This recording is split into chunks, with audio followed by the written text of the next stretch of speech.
Milli parlamentin ýol başçysy döwlet başdanmynyň adyndan mehmany Türkmenistanda diplomatik wezife girişýäni bilen gutlap, iki dostlukly ýurdun arasynda hyzmatlaşyp göstermäge önüktirilen işinde üstünlikler arzu etdi.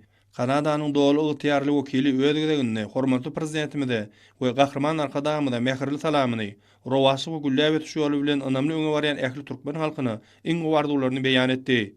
Duşuň dowamynda Kanadaly diplomat iki taraplaryň we köp taraplaryň binýatda şoltanda Avril halkara uramalarynyň hemde düdümleriň şäherlerindäki giň halkara hyzmatdaşlygy möhüm ugur bolup çykşy diýen garaşsyz bir tarap Türkmenistanyň içeri we daşa syýasatynyň ileri tutulýan wezifeleri bilen giňden tanıştyryldy. Kanada Merkezi Aýda Tewitiniň geljegi uly ýurtlary şoltanda soňky döwürde ajaýyp üstünlikleri we sepkitler gadanýan Türkmenistan bilen köp ugrly dialogy ýola goýmagy uly gyzyklanma bildirýär diýip ilçini ýytady.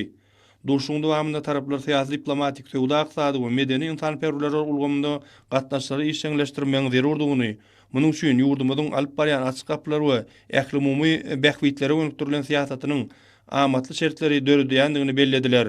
Türkmen toprağında mehirli kabul edilendigi we görkezlen mehmanxonalar üçin hoşalyk bildirip, Kanadanyň adatdan daşary dowry ygtyýary ilçisi ýoly boýunça netijeli döwletary hyzmatdaşlygy mundan beýlekde çoňlaşdyrmak we iki ýurdun halklarynyň arasyndaky dostluk gatnaşlary berkitmek üçin öz tarapyndan ähli tagallalary gaýgyrmajakdygyny ynandyrdy.